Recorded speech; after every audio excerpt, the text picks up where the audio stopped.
Perkenalkan, saya Muhammad Farouk dengan NIM A131-230-200. Saya mahasiswa kelas sore di Fakultas Hukum Universitas Semarang. Kali ini saya akan menjawab soal yang diberikan oleh Bu Yuti yang ada di e-learning. Untuk soal pertama, jelaskan contoh permasalahan lingkungan di Indonesia karena faktor teknologi dan motif ekonomi serta upaya penyelesaiannya. Untuk faktor teknologi sendiri, masalah penggunaan teknologi berbasis bahan bakar fosil seperti batu bara dan minyak yang menghasilkan emisi gas rumah kaca tinggi dan polusi udara. Industri manufaktur dan transportasi yang menggunakan teknologi ini mencemari udara dan mempercepat perubahan iklim. Selain itu, teknologi yang menghasilkan limbah sulit didaur ulang, seperti plastik sekali pakai, juga menumpuk dan mencemari lingkungan. Untuk faktor motif ekonomi, mendorong eksploitasi sumber daya alam secara berlebihan, misalnya penebangan hutan untuk membuka lahan pertanian dan perkebunan, serta menambangkan mineral tanpa memperhatikan kelestarian lingkungan. Hal ini menyebabkan deforestasi, hilangnya habitat, dan kerusakan ekosistem. Untuk upaya penyelesaian, mengadopsi teknologi ramah lingkungan yang hemat energi dan minim polusi, seperti energi terbarukan, seperti sumber daya angin atau teknologi surya, dan teknologi pengelolaan limbah. Kedua, upaya penyelesaian selanjutnya, penegakan hukum yang ketat terhadap praktik eksploitasi sumber daya alam yang merusak lingkungan. Selanjutnya, tak lupa edukasi dan kampanye terkait kesadaran masyarakat tentang pentingnya kelestarian lingkungan. Selanjutnya, pengembangan ekonomi berkelanjutan yang mengintegrasikan aspek lingkungan dalam setiap aktivitas ekonomi sehingga tidak merusak sumber daya alam dan ekosistem. Untuk soal kedua, mungkin kurang lebih seperti sejarah perkembangan konsep sustainable development di Indonesia. Konsep sustainable development atau pembangunan berkelanjutan berkembang sejak akhir abad 20 sebagai respons terhadap kerusakan lingkungan akibat pembangunan yang tidak terkendali. Konsep ini menekankan keseimbangan antara pemenuhan kebutuhan ekonomi, sosial, dan pelestarian lingkungan untuk generasi sekarang dan masa depan. Di Indonesia sendiri, konsep ini mulai diadopsi secara formal sejak tahun 1990-an, terutama setelah konferensi lingkungan global seperti Earth Summit 1992 di Rio de Janeiro yang mendorong negara-negara mengintegrasikan pembangunan berkelanjutan dalam kebijakan nasional. Pemerintah Indonesia kemudian mengembangkan program dan kebijakan yang mengedepankan konservasi sumber daya alam, pengelolaan lingkungan hidup yang baik, dan pembangunan ekonomi yang ramah lingkungan. Penerapan konsep ini di Indonesia tercermin dalam berbagai kebijakan, termasuk Undang-Undang Perlindungan dan Pengelolaan Lingkungan Hidup, serta rencana pembangunan jangka panjang yang mengutamakan aspek keberlanjutan ekologis dan sosial. Konsep ini juga mendorong pengembangan teknologi hijau dan pengelolaan sumber daya alam yang bijaksana agar tidak merusak lingkungan dan tetap mendukung pertumbuhan ekonomi. Untuk soal ketiga, contoh penerapan konsep sustainable development di Indonesia dan dampaknya. Contoh penerapannya sendiri, program rehabilitasi hutan dan lahan (RHL) yang dilakukan oleh pemerintah Indonesia untuk mengurangi deforestasi dan degradasi lahan. Program ini melibatkan penanaman kembali pohon, pengelolaan hutan lestari, dan pelibatan masyarakat lokal dalam konservasi hutan. Dampaknya, mengurangi laju kerusakan hutan dan meningkatkan penyerapan karbon sehingga membantu mitigasi perubahan iklim, memperbaiki kualitas ekosistem dan menjaga keanekaragaman hayati, memberikan manfaat ekonomi bagi masyarakat lokal melalui ekowisata dan hasil hutan non-kayu. Terakhir, meningkatkan kesadaran masyarakat tentang pentingnya menjaga lingkungan hidup demi keberlanjutan sumber daya alam.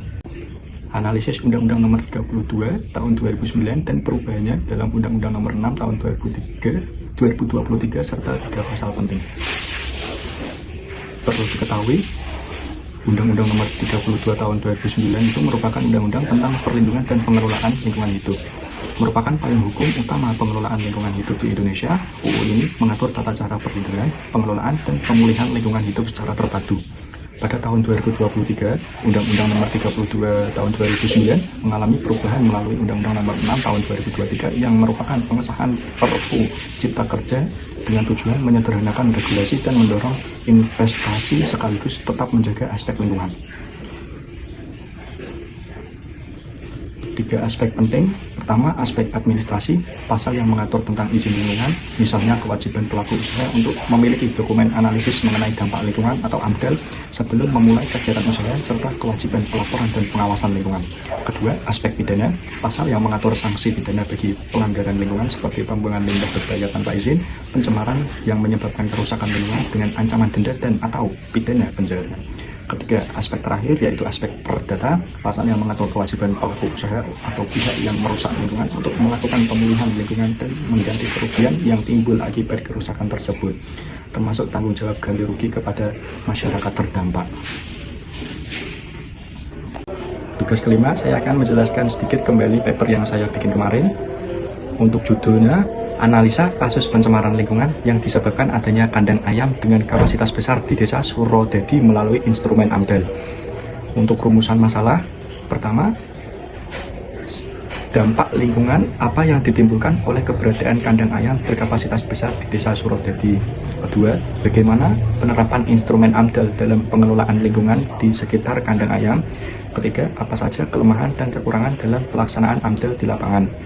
Kesimpulan dari paper yang saya bikin, berdasarkan hasil penelitian dapat disimpulkan bahwa keberadaan kandang ayam kapasitas besar di Desa Surodadi telah menimbulkan dampak pencemaran lingkungan yang cukup signifikan, terutama terhadap udara, air, dan tanah. Meskipun pemilik kandang telah memiliki dokumen AMDAL, implementasinya di lapangan belum berjalan sesuai ketentuan. Oleh karena itu, perlu adanya perbaikan menyeluruh dalam pelaksanaan AMDAL, termasuk transparansi, partisipasi publik, serta pengawasan yang konsisten dari pemerintah.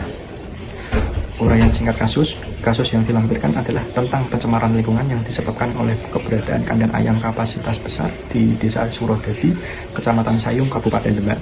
Kandang ayam tersebut menimbulkan dampak negatif terhadap lingkungan sekitar, termasuk pencemaran udara, air, dan tanah.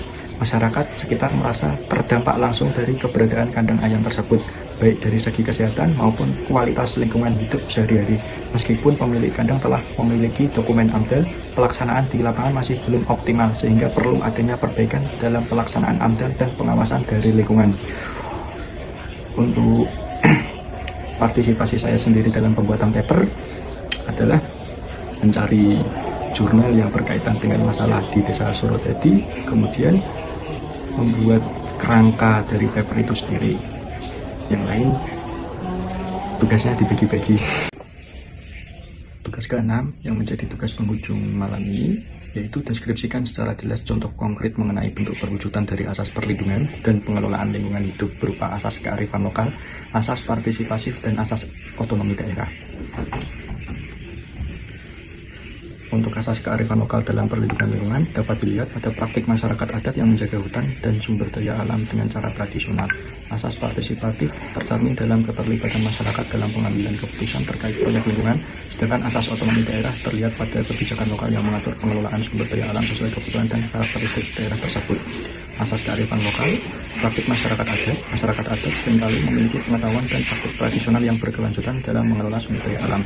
Contohnya suku Dayak di Kalimantan yang menerapkan sistem ladang berpindah, di mana mereka menjaga keseimbangan ekosistem dengan tidak menebang hutan secara sembarangan dan melakukan rotasi tanaman. Kedua, penggunaan tanaman obat. Banyak komunitas lokal yang menggunakan tanaman obat tradisional untuk menjaga kesehatan, yang juga berkontribusi pada pelestarian keanekaragaman hayati. Pengetahuan ini diwariskan dari generasi ke generasi menjadi bagian dari identitas budaya mereka. Asas partisipatif, keterlibatan masyarakat dalam proyek lingkungan. Dalam proyek rehabilitasi lahan, masyarakat setempat dilibatkan dalam perencanaan dan pelaksanaan.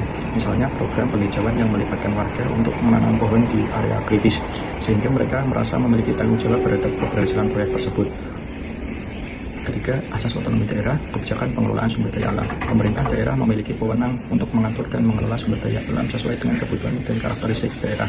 Contohnya, daerah yang kaya dan sumber daya mineral dapat menetapkan regulasi yang ketat untuk eksploitasi sumber daya tersebut agar tidak merusak lingkungan. Sekian tugas video yang Ibu berikan. Terima kasih.